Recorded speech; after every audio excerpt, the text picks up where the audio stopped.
नमस्कार आप सभी को। मैं नेहा दहिया त्रिदिशाई क्लासेस के यूट्यूब चैनल पर आप सभी का स्वागत करती हूं। और आज हम बात करने जा रहे हैं पत्र लेखन से संबंधित। और आज हमारी ये दूसरा जो क्लास है, इसकी पहली क्लास हम ऑलरेडी कर चुके हैं कि कौन किन बातों का हमें पत्र लिखते समय ध्यान रखना चाहिए। ये डिस्क्रिप्टिव पेपर जो आपका आता है हिंदी का, ठीक है, अभी हम उसकी ही बात कर रहे हैं जो CSIR का एग्ज़ाम है। और बाकी जितने भी एग्ज़ाम हैं ये उस सभी एग्ज़ाम के लिहाज से बहुत महत्वपूर्ण क्लास होने वाली है, ठीक है। तो डिस्क्रिप्टिव पेपर जो आपका आता है हिंदी का, हम उसी को देख रहे हैं और उसमें हम आज पढ़ेंगे कार्यालयी पत्र, ठीक है। कार्यालयी पत्र क्या होते हैं, ठीक है। पत्र कितने प्रकार के होते हैं ये हम पहले पढ़ चुके हैं, ठीक है। किन किन बातों का ध्यान रखना है ये सब पढ़ चुके हैं। अब हम देख रहे हैं कार्यालयी पत्र। तो कार्यालयी पत्र होते क्या हैं, इन सबको पढ़ने से पहले हमारा जैसे ही रूटीन है कि हम कोई भी क्लास शुरू करने से पहले विद्या की देवी माँ सरस्वती का ध्यान करते हैं। ओम सरस्वती नमस्तुभ्यं वरदे काम रूपिणी विद्या आरंभम करिष्यामि सिद्धिर्भवतु मे सदा, ठीक है। हमने सरस्वती माता जी का ध्यान किया कि हम अपनी पढ़ाई शुरू करने जा रहे हैं। आप आशीर्वाद दीजिए। जो लोग चैनल पर नए आए हैं वो त्रिदिशाई क्लासेस के चैनल को सब्सक्राइब कर लीजिए, ठीक है, ताकि जो भी नई नोटिफिकेशंस हों वो आप तक पहुंच सके। और वीडियो पसंद आए तो लाइक करें, चैनल को सब्सक्राइब जरूर करें, ठीक है। कोई भी डाउट है तो कमेंट सेक्शन में आप पूछ सकते हैं, आप लिख दीजिए, मैं आप लोगों के जवाब जरूर दूंगी, ठीक है। और आप किस टॉपिक पर और क्लास चाहते हैं इसके अलावा वो भी आप लिख सकते हैं, मैं वो भी बनाने का प्रयास करूँगी। कार्यालयी पत्र, ठीक है। तो कार्यालयी पत्र होते क्या हैं, किसी भी सरकारी, गैर सरकारी कार्यालय अथवा जो व्यावसायिक संस्थान हैं उनको लिखे जाने वाले या फिर कार्यालयों और संस्थानों के द्वारा व्यक्ति अथवा संस्थान को लिखे जाने वाले जो पत्र होते हैं उन सभी को इस कोटि में शामिल किया जाता है।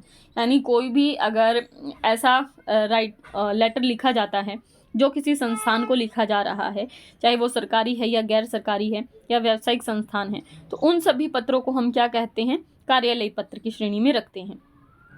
पहले क्या होता था कि जो व्यावसायिक पत्र थे उनके प्रारूप में जो कार्यालयी पत्रों के प्रारूप से थोड़े अलग होते थे, किंतु अब व्यावसायिक प्रतिष्ठानों का संचालन भी सरकारी कार्यालय की तरह व्यवस्थित होने लग गया है। इसीलिए अब व्यावसायिक जो पत्र लिखे जाते हैं उनके प्रारूप में भी सरकारी पत्रों के प्रारूप के अनुसार बनाया जाने लग गया है, ठीक है।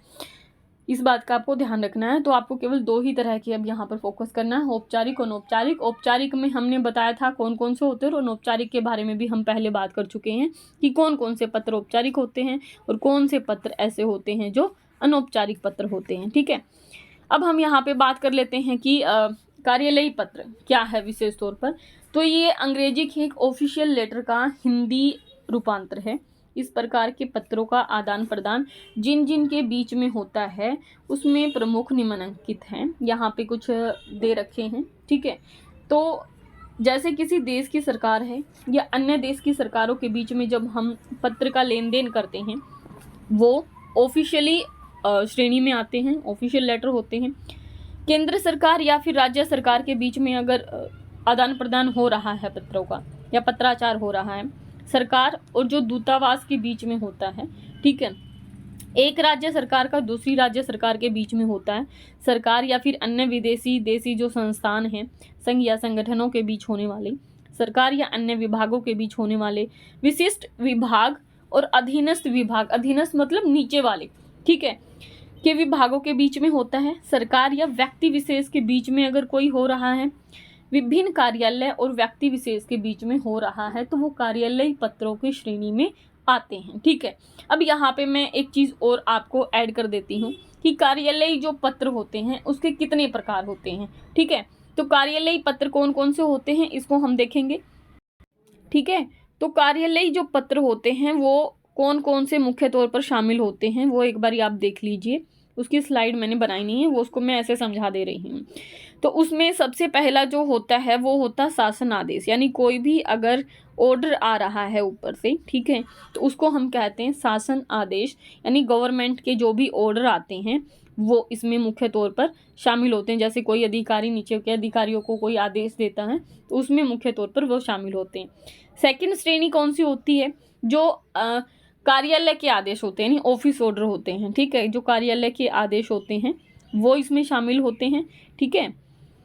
तीसरी श्रेणी में आते हैं सर्कुलर जब जारी होते हैं किसी भी चीज़ के, यानी परिपत्र उनको बोलते हैं, इंग्लिश में सर्कुलर कहते हैं, हिंदी में क्या कहते हैं इसको, परिपत्र कहा जाता है। ठीक है, 3 तो ये हो गए।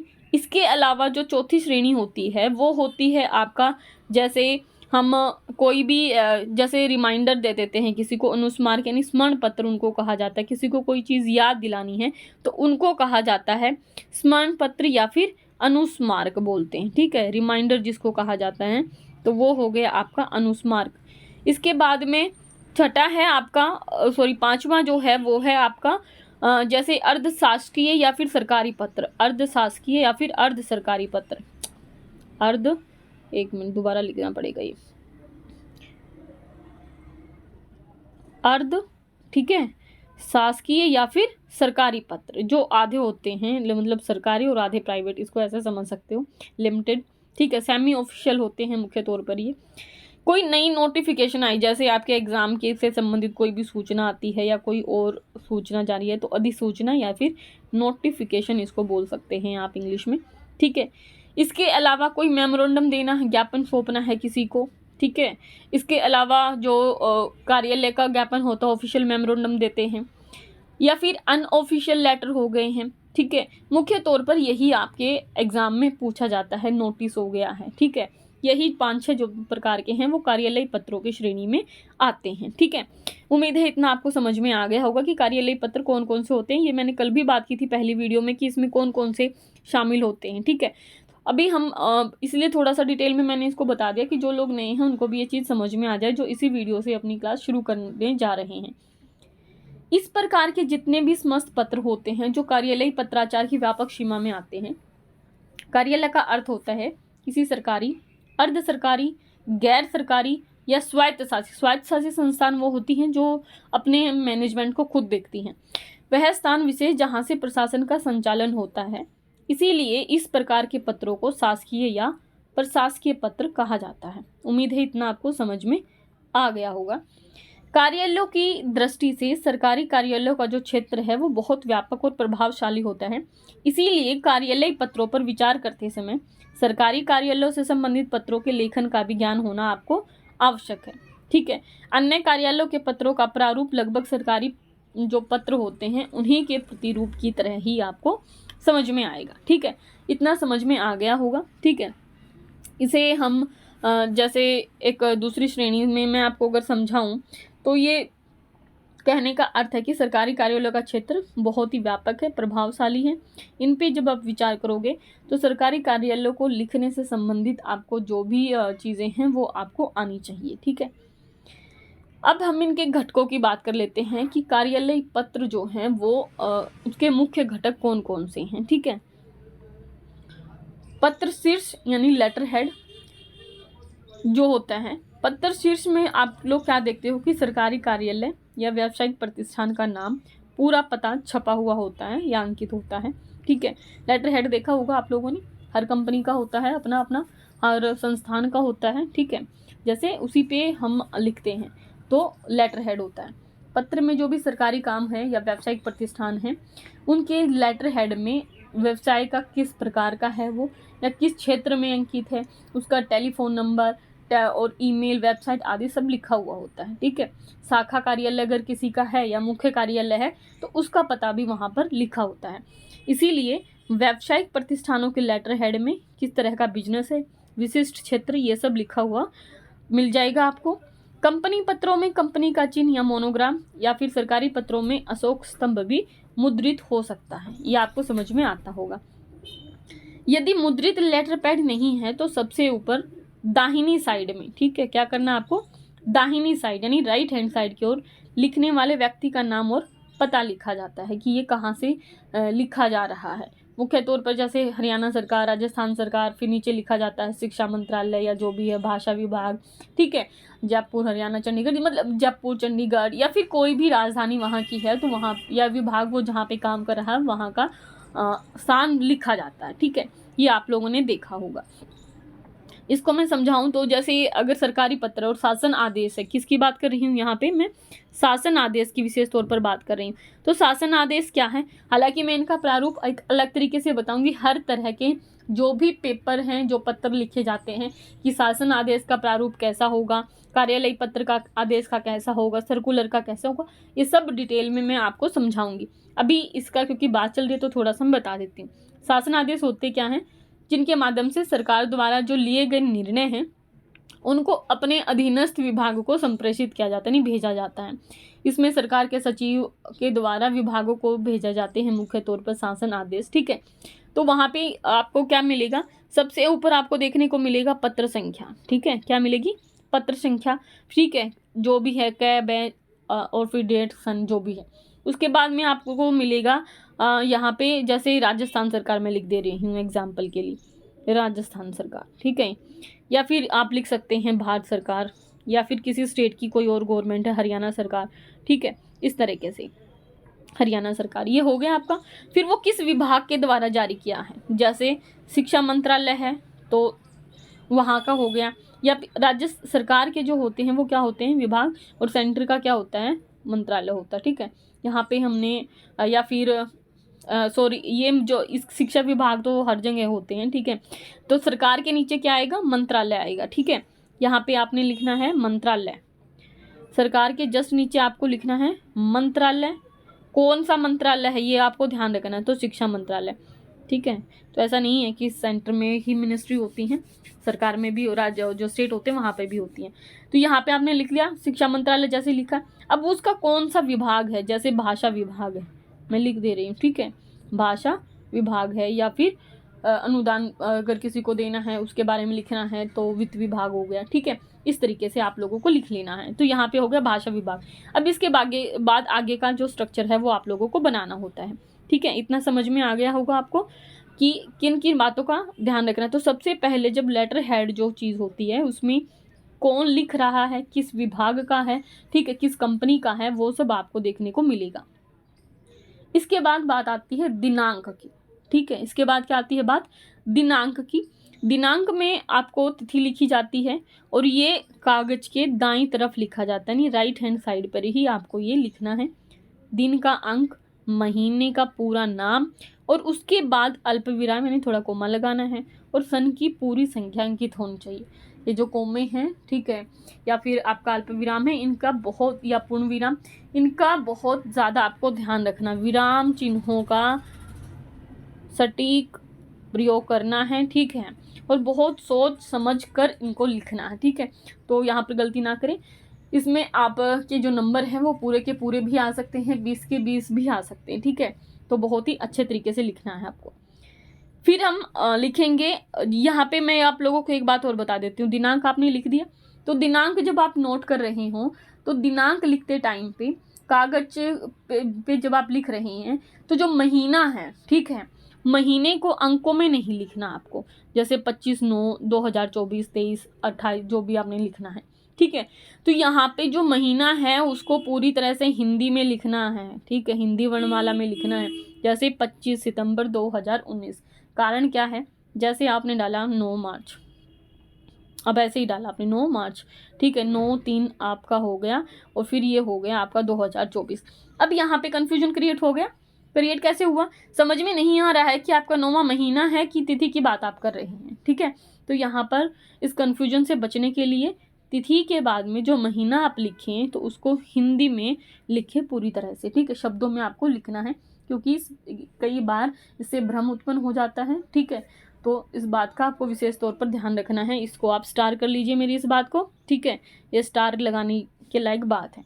इसके बाद बात करते हैं अंदर का आप पता लिखना है आपको तीसरे स्टेप पे, ठीक है। कार्यालय के द्वारा लिखे जाने वाले पत्रों में जिसको भी आप पत्र लिख रहे हैं, ठीक है, जिसको पत्र लिखा जा रहा है, फिर उस अधिकारी के पद का नाम, कार्यालय का नाम और उसका पूरा पता, ये आपको लेफ्ट हैंड साइड में लिखना है, ठीक है। क्या करना है? इसको लेफ्ट हैंड साइड में लिखना है, जिसको भी पत्र लिखा जा रहा है, ठीक है। उम्मीद है इतनी बात आपको समझ में आ रही होगी, ठीक है। फिर हमें लिखना है विषय, ठीक है। अंदर का पता हमने लिख दिया कि जैसे सचिव हो गया, माध्यमिक शिक्षा बोर्ड हरियाणा, ठीक है, और फिर नीचे आ गया और हमारा बोर्ड का है भिवानी में, ठीक है। तो वैसे ही आपको लिख लेना है जो भी आपका बोर्ड है, या जैसे शिक्षा विभाग के बारे में हम बात ही कर रहे हैं, ठीक है, ठीक है, या निदेशक हो गया प्राथमिक शिक्षा, ठीक है, हरियाणा सरकार, और फिर वहाँ पे उसका स्थान डाल देना है आपको, जहाँ के बारे में भी आप ये चीज़ें लिख रहे हैं। उम्मीद है इतना आपको समझ में आ गया होगा। तो आपको अधिकारी का नाम, कार्यालय के द्वारा लिखे जाने वाले पत्रों में जिसको पत्र लिखा जा रहा है उस अधिकारी के पद का नाम, कार्यालय का नाम, पूरा पता, ये आपको लेफ्ट हैंड साइड में लिखना है, ताकि आप बाद में जब जिसको भेजो तो वही पता जो आपने अभी यहाँ पे ऊपर लिखा है ना, जिसको प्रेषित करना है वो, ठीक है, तो वो वहाँ पे आपने लिख लेना है। जैसे आपने लिखना है प्रेषक, ठीक है, यहाँ पे हमने लिख दिया, पर प्रेषक का मतलब होता है कि, एक मिनट, हाँ, तो इसको कंटिन्यू करते हैं। प्रेषक का मतलब ये होता है कि आप जिसको पत्र लिख रहे हैं, ठीक है, जैसे जिसको भी आपको मतलब जो लिखने वाला होता है, सॉरी, ठीक है, प्रेषक मतलब लिखने वाला, ये बात आपको ध्यान रखनी है। प्रेषक मतलब लिखने वाला, और प्रेषिती मतलब जिसको वो लेटर प्राप्त होना है, ठीक है, इस बात को आपको ध्यान रखना है, कंफ्यूजन में नहीं होना। प्रेषिती मतलब प्राप्त करने वाला। इसको आप ऐसे याद कर सकते हो, तय है ना, और प्राप्त में भी तय है, तो तय से तय को लिख सकते हो। तो प्रेषिती मतलब प्राप्त करने वाला, और प्रेषक मतलब लिखने वाला है, ठीक है। तो यहाँ पे हमने लिखा सबसे पहले कि क्या लिखना है हमें, प्रेषक लिख दिया। प्रेषक हमने जैसे लिखा कि ये लिख कौन, मतलब लिख कौन रहा है, एक मिनट, प्रेषक, ठीक है, आपको प्रेषक नहीं लिखना है, ठीक है, या कार्यालय जो भी है, जैसे अरविंद लिख दिया हमने, और लेकिन आपको क्या लिखना है, यहाँ पे अरविंद जैन हम यहाँ पे लिख रहे हैं सपोज, ठीक है, यहाँ पे हमने लिख दिया उत्तर प्रदेश, ठीक है, प्रशासक नगर निगम, ठीक है, नगर निगम, और फिर उसके बाद में इसके नीचे लिख दिया हमने जो वहाँ का नगर निगम है जिसको भी आप लिख रहे हो, ठीक है। फिर उसके बाद प्रेषिती का पता, पद, यह सब आप लोगों को लिखना है, ठीक है। प्रेषिती मतलब प्राप्त करने वाला, जो भी उसको जिसको भी वो लेटर मिलेगा, ठीक है, उसके बारे में आपको यहाँ पे लिख देना है। अब हम अगली बात कर लेते हैं विषय की। ये मैं पूरा प्रारूप आपको समझा दूंगी, आप देख लीजिएगा। विषय मतलब जिस संदर्भ में आप लिखने जा रहे हैं, ठीक है, वो पत्र किस चीज़ के लिए लिखा जा रहा है। तो कार्यालय को लिखे जाने वाले और कार्यालय के द्वारा लिखे जाने वाले पत्रों में जो पत्र की सामग्री है, नहीं उसका उद्देश्य है, मूल समस्या क्या है, के शीर्षक के रूप में विषय का उल्लेख किया जाता है, ताकि विषय को पढ़कर पत्र के उद्देश्य के बारे में तुरंत जानकारी मिल जाए, और कार्यालय में पत्र किस शाखा में, किस विभाग में, किस अनुभाग के द्वारा उपयोग में लाया जाना है, उसका निर्णय पूरा पत्र पढ़े बिना ही हो सके। आपका विषय ही ये बता देता है कि ये पत्र किस विभाग में जाना है, ठीक है। तो जैसे विषय है सड़क की मरम्मत करवाने के संबंध में या नई सड़क बनवाने के संबंध में, ठीक है, तो इसके बारे में पढ़ते ही तुरंत पता लग जाए कि ये किस विभाग के अंदर जाना है, ठीक है। तो इस बात का आपको ध्यान रखना है। इसके बाद में हमें देखना, ये तो हो गया विषय। अब संदर्भ क्या है, संदर्भ का मतलब ये है कि कहाँ से हमें पता चला कि ये जैसे कोई एप्लीकेशन है, अगर कहीं पे अखबार में निकली है, ठीक है, तो आपने पहले अप्लाई कर दिया कि जैसे टीचर के संबंध में, ठीक है, अध्यापक पद हेतु, ठीक है, जो आवेदन करना है, तो आवेदन पत्र लिख दिया हमने। विषय क्या है, हिंदी के प्राध्यापक हेतु, ठीक है, आपने डाल दिया। संदर्भ क्या है, संदर्भ होगा जो अखबार में जो अमुक खबर प्रकाशित हुई है उसके बारे में, या कोई भी सूचना या कोई नोटिफिकेशन जारी हुआ है उसको संदर्भ कहेंगे हम। तो संदर्भ हो गया। कार्यालय पत्रों में इस संबंध में आए पूर्व के जो पत्र हैं या फिर अन्य संबंधित घटना है, जैसे टेलीफोन पर हुई कोई बातचीत है या फिर समाचार पत्र में प्रकाशित खबर आदि के संदर्भ का उल्लेख वांछनीय होता है। जैसे आपका पत्र क्रमांक, ये यहाँ पे तारीख डाल दिया आपने, शिक्षा का या नोटिस जो भी है, ठीक है, फिर दिनांक किस तारीख को वो आया है, या फिर आपसे 26 जनवरी 2019 को बात हुई या 27 जनवरी 2019 को कोई भी अमुक खबर प्रकाशित हुई उसके बारे में, तो आपको संदर्भ दे देना है। इसके बाद में हम बात करते हैं संबोधन की या अभिवादन की, यानी जो शब्द मैंने आपको पिछली क्लास में बताए थे कि कैसे आपको किन किन शब्दों का, जब आप किसको लेटर लिख रहे हैं तो ध्यान रखना, महोदय, ठीक है, माननीय, इन सारे शब्दों का प्रयोग मैं पहले ही बता चुकी हूँ, ठीक है। तो किसी भी प्रतिष्ठान अथवा उसके अधिकारी को संबोधन देने या उसका अभिवादन करने के लिए आदर सूचक शब्दों का प्रयोग किया जाता है, जैसे महोदय, मान्यवर, माननीय, इन सब का। क्योंकि कार्यालय जो पत्र होते हैं वो औपचारिक होते हैं, ठीक है। औपचारिक होते हैं तो संस्थान एक व्यक्ति नहीं होता है, क्योंकि वे एक संगठन है। अतः संस्थान को जब लिखे जाने वाले जो भी पत्र हैं उसमें व्यक्तिगत पत्र के तरह जैसे एक आत्मीय स्पर्श होता है। जैसे व्यक्तिगत पत्र कौन से होते हैं, जो अपने करीबियों को लिखते हैं, ठीक है, दोस्तों को लिखते हैं, परिवारजनों को लिखते हैं, ठीक है। तो व्यक्तिगत पत्रों में एक आत्मीय स्पर्श होता है, उनमें एक स्वच्छंदता होती है, स्वतंत्रता होती है कि आप अपना क्रोध, अपना जिद, अपना जो मान मनुहार, पुचकार, डांट डपट, ये सब अभिव्यक्त कर सकते हैं। लेकिन संस्थान के जो पत्र होते हैं उनमें ये सब आप नहीं लिख सकते हैं, वहाँ पर आदर सूचक शब्दों का ही प्रयोग किया जाता है। इसीलिए जैसे किसी भी वरिष्ठ अधिकारी या फिर जो कनिष्ठ अधिकारी, कनिष्ठ मतलब छोटा अधिकारी है, को पत्र लिखने पर भी अभिवादन करना है, जैसे मान्यवर लिख दिया, महोदय लिखने का एक शिष्टाचार निभाया जाता है, ठीक है, तो वो निभाना है आपको। फिर आती है पत्र का मध्य भाग, यानी जो मेन भाग है, यही सबसे मुख्य बॉडी होती है जो आपके पत्र को डिसाइड करती है। पत्र का मध्य भाग ही इसका मुख्य शरीर है, जिसमें पत्र का संदेश वर्णित होता है। पत्र के संदेश को सिलसिलेवार ढंग से और यदि आवश्यकता हो तो बिंदुवत, यानी बिंदुवत भी आप बता सकते हो, बिंदुओं के भी शीर्षक उपशीर्षक के साथ व्यक्त किया जाना चाहिए। संदेश में अनावश्यक विस्तार भी ना हो, तो संक्षिप्तता के चक्कर में अस्पष्टता या भ्रांति उत्पन्न ना हो, ये बात आपको ध्यान रखनी है। कार्यालयी पत्रों में स्पष्टता अवश्य होनी चाहिए, भाषा में सहज प्रवाह, प्रसंग अनुकूलता और प्रभावशीलता होनी चाहिए। ये नहीं कि कुछ भी उठा करके लिख दिया है, तो आप लोगों को बहुत ही सोच समझ करके, ठीक है, बहुत ही शांति के साथ में सिलसिलेवार ढंग से अपना पत्र लिखना है। अनावश्यक बातें नहीं लिखनी है। बिंदुओं के भी जो शीर्षक हैं, उपशीर्षक हैं, उनका आपको ध्यान रखना है, ठीक है। ये नहीं कि बात चल रही है सड़क के निर्माण की और आप बात करने लग जाओ कि क्या बोलते हैं, वहाँ पे सड़क इसलिए टूट जाती हैं, पानी भरा रहता है, ये सब चीज़ें आपको नहीं लिखनी है। सड़क निर्माण की बात है तो पहले निर्माण पे बात कर लेते हैं, टूटने पर फिर कभी शिकायत पत्र में आप लिख सकते हैं। इन बातों का आपको ध्यान रखना है। पत्र का जो मध्य भाग है वो मुख्यतः 4 भागों में लिखना चाहिए, इस बात का आपको ध्यान रखना है। पत्र के कितने भागों में? 4। प्रारंभ में जो 1 2 3 जो वाक्य हैं, ये यहाँ पे वाक्य लिखे हैं, ये वाक्य हैं। शुद्धियों का ध्यान रखना भाई, क्योंकि आपको तो हाथ से लिखना है, ये कंप्यूटर की टाइपिंग है, कभी कभी दिक्कत हो जाती है, ठीक है। तो वाक्यों में पत्र के विषय या फिर समस्या का परिचय कराना चाहिए।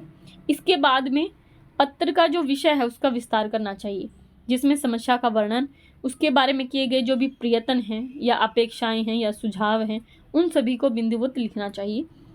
अंत में पत्र का सारांश प्रस्तुत करते हुए निवेदन करना है, प्रार्थना करना है या अपेक्षा आदि को एक नए अनुच्छेद में, नहीं नए पैराग्राफ में संक्षेप के साथ 1 2 3 वाक्यों में, 1 से 3 वाक्यों में आप इसको लिख सकते हो, ठीक है। 1 2 3 यहाँ पे आप 1 से 3 लिख लो, ठीक है। 1 से 3 वाक्यों में प्रस्तुत कर देना चाहिए। अब संलग्नित संदर्भ, इसके साथ ही जैसे कोई नोटिफिकेशन आया है, कोई अधिसूचना जारी हुई है, ठीक है, पहले से अखबार में, या कोई बातचीत हुई है, कोई लेटर मिला है, तो उसकी एक प्रति आपको साथ में लगा देनी कि देखो हम ऐड कर रहे हैं, यहाँ से हमें आपके बारे में जानकारी हुई। तो पत्र की सामग्री की अपेक्षा अनुसार पत्र के साथ साथ कुछ अन्य लिखित सामग्री, जैसे किसी पूर्व का जो पत्र है उसकी प्रति, उसका बिल, बीजक या फिर अन्य दस्तावेज मूल या फिर प्रति के रूप में आप संलग्न कर सकते हैं, जोड़ सकते हैं। उसकी जो संलग्न की जाने वाली सामग्री है को हस्ताक्षर जब आप लिखेंगे तो हस्ताक्षर के बाईं ओर संलग्न लिख करके उनका क्रमवार उल्लेख कर देना है, ताकि पत्र प्राप्तकर्ता को, जैसे आपने यहाँ पे हस्ताक्षर किए, ठीक है, हस्ताक्षर के नीचे नाम जरूर लिखें, ठीक है, नाम हो गया, और उसके बाद में यहाँ पे आपने लिख दिया संलग्न, और फिर उसके बाद में आपने इन चीज़ों को जोड़ दिया, ताकि जो जानकारी है पत्र को पाठक आवश्यकता अनुसार अध्ययन भी कर सके, ठीक है, कि हाँ इस चीज़ के बारे में हमने ये दिया था नोटिस, और यहाँ से इस अधिसूचना के माध्यम से, इस संदर्भ के माध्यम से ये हम तक पहुँचे हैं। फिर है शिष्टता सूचक जो अंत है, या फिर स्वनिर्देशन, या इसे अधोलेख भी कहते हैं। बहुत ही अच्छे तरीके से समापन करना है। हस्ताक्षर करने से पहले क्या करना है, पूर्व पत्र लेखक के द्वारा जो पत्र प्राप्त करता है, जिसको वो लेटर मिल रहा है, के लिए शिष्टता सूचक शब्दों का प्रयोग किया जाता है। जैसे हमने कर दिया भवदीय, भवनिष्ठ, आपका आज्ञाकारी, शिष्य, कर्मचारी, आपका विश्वास पात्र आदि, ये सब शब्द लिखते हो ना, तो इन सब चीज़ों का आपको ध्यान रखना। फिर आपको करना है हस्ताक्षर। इसमें शिष्टा सूचक अंत के बाद में आपको पूरे हस्ताक्षर करने चाहिए। हस्ताक्षर के नीचे कोष्ठक में, यानी जो आप ऐसे लगाते हो ना ब्रैकेट, उसके नीचे आपको अपना नाम अंकित करना है। महिलाओं के नाम के पूर्व कुमारी, श्रीमती, सुश्री, ये सब आप लोगों को शब्द लिख देने हैं, इनका ध्यान रखना है। परीक्षा में, क्योंकि आप प्रतियोगी परीक्षा में बैठने जा रहे हैं, तो एक नोटिस आपके लिए है, अपना नाम ना लिख करके क, ख, ग या फिर च, छ, ज आदि लिख देना चाहिए। अब है प्रतिलिपि की बात, ठीक है, जो आपने ऐड की है। यदि आवश्यक समझें तो प्रत्येक पत्र में प्रतिलिपि देना हालांकि आवश्यक नहीं है, लेकिन परीक्षा में प्रतिलिपि देने का प्रारूप आपको प्रस्तुत करना चाहिए, ये इंपॉर्टेंट बात है, इसको कर लीजिए ऐड। इस पत्र के लिखे जाने की जानकारी अन्य किसी व्यक्ति या अधिकारी को भी मिलनी चाहिए, क्योंकि आप प्रतिलिपि मतलब वो कॉपी किस किस को आपको भेजनी है, इस बात का ध्यान रखना। फिर उस पत्र की प्रति उन संबंधित व्यक्ति या फिर अधिकारियों को दी जानी चाहिए जिसके लिए प्रतिलिपि या फिर जैसे सूचनार्थ एवं आवश्यक कार्यवाही हेतु आप लिखते हैं ना कि किसके लिए कि सूचना देनी है उनको और आवश्यक कार्रवाई कर सके, तो इसकी एक कॉपी एसपी साहब को दे दी, एक कॉपी जो है डिस्ट्रिक्ट कलेक्टर को दे दी, एक कॉपी किसी मंत्री को भेज दी, ठीक है, इन सब चीज़ों को। और उसके बाद लिख करके नीचे अधिकारियों के पद की वरिष्ठता, क्रम से संबंधित लिखना है, व्यक्ति या अधिकारी का नाम और पता लिख देना है। प्रतिलिपि में अधिकारी के पद का नाम, कार्यालय का नाम, पता एक ही पंक्ति में लिखना है। जैसे राज्यपाल, मंत्री आदि को प्रतिलिपि जो होगी उनके सचिव या फिर निजी सचिव के नाम से दी जा सकती है, इसलिए इनके पदों के नाम से पहले सचिव या निजी सचिव लिख देना चाहिए। अब बात कर लेते हैं रूपरेखा की।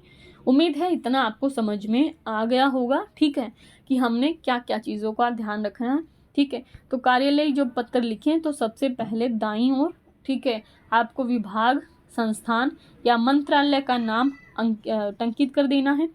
पता और पिन कोड भी यहाँ पे लिख सकते हैं आप, ठीक है। तो पत्र संख्या हमने लिखी, फिर उसके बाद में नगर निगम यहाँ पे, ठीक है, ये यहाँ पे, एक मिनट ध्यान नहीं दिया, ये यहाँ पे नहीं आएगा भाई, ठीक है, ये यहाँ पे आएगा, इसके जस्ट नीचे आपको लिखना नगर निगम, जैसे यहाँ पे हमने लिख दिया नगर निगम जयपुर, ठीक है, ये बराबर होना चाहिए, इस बात का ध्यान रखना। फिर उसके बाद में जयपुर, फिर उसके बाद में यहाँ पे दिनांक, समझ में आ गया, ठीक है, या उसी के नीचे कभी कभी यहाँ पर लिख देते हैं, कभी कभी दिनांक ऊपर ना देकर पत्र के अंत में बाईं ओर भी लिख देते हैं, ठीक है। तो आपको सबसे पहले पत्र संख्या लिखनी है, ठीक है। फिर आपको जिस भी विभाग जो भी लिख रहा है ये पत्र, नगर निगम, ठीक है, यहाँ पे आपने लिखा जयपुर और फिर आपने डाल दी है दिनांक, ठीक है।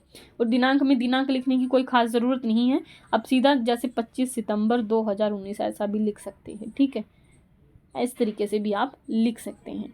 उम्मीद है इतना स्ट्रक्चर आपको समझ में आ गया होगा। अब इसके बाद में हम आगे बात करते हैं कि आगे इसमें आप लोगों को क्या ऐड करना है। इसके बाद में संख्या आपने लिख दी, पत्र संख्या, ठीक है, ये यहाँ पे भी फिर से संख्या है, ये कोई लिखने की ज़रूरत है नहीं, लिखना चाहो तो लिख सकते हो, ठीक है।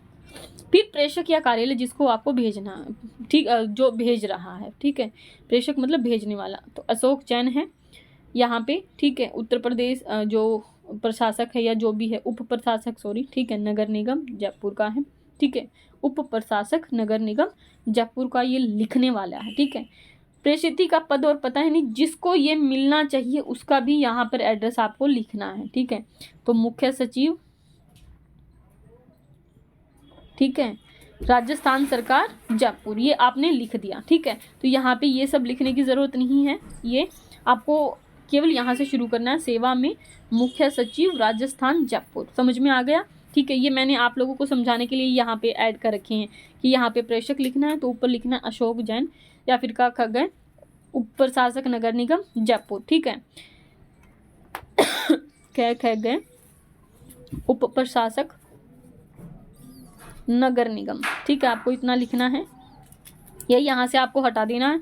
फिर आपको सीधा लिखना है सेवा में मुख्य सचिव राजस्थान सरकार,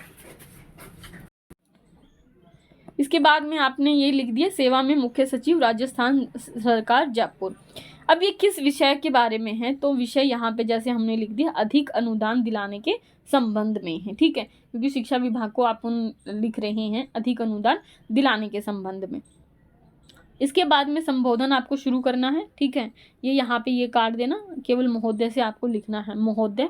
फिर आपको करना है पत्र का प्रारंभ, यानी और यहाँ पे ये भी आपको नहीं लिखना है, आप केवल इस पैराग्राफ से शुरू करेंगे। ये मैं समझाने के लिए बता रही हूँ। आपके पत्र संख्या, जो भी संख्या है, दिनांक जिस भी तारीख को हुआ है, के उत्तर में मुझे ये कहने का आदेश हुआ है, क्योंकि वो लिख रहे हैं, ठीक है, कि फिर यहाँ पे पूरा पैराग्राफ जो भी आपको लिखना है वो अंदर वाला सिस्टम यहाँ पे लिखना है। फिर आपको नीचे लिखना है शिष्टाचार सूचक जो शब्द होते हैं ना, आपका विश्वास पात्र, भवदीय, ठीक है, ये सब जो शब्द हैं वो सब आपको लिखनी है। फिर सब निर्देश जो अपने हस्ताक्षर होते हैं वो लिखने हैं। साइन किया, साइन करने के बाद में अपना नाम, तो नाम आपको लिखना नहीं है, क ख ग आपने लिख दिया। फिर संलग्न पत्र की सूची जो भी आप लिख रहे हैं तो संलग्न करना है 1 2 3 4 5, ठीक है। ये यहाँ पे आपको ध्यान देना है, प्रतिलिपि लिखनी है, ये इसके नीचे आएगी, ठीक है, ये इसके नीचे आएगी। इसके बाद ये आपको लिखना है, क्योंकि यहाँ पे तो स्क्रीन है, ठीक है, आपको पेज पे लिखना है। तो इसके बाद आपको ये लिखनी है कि प्रतिलिपि किस किस को दी जानी है, तो वो प्रतिलिपि आप किस किस विभाग को संप्रेषित करना चाहते हैं, ये सब लिख करके आप इसको आगे कर सकते हैं, ठीक है। उम्मीद है इतनी बात आप लोगों को समझ में आ गई होगी, ठीक है। तो ये थे हमारा कार्यालयीय पत्रों की रूपरेखा।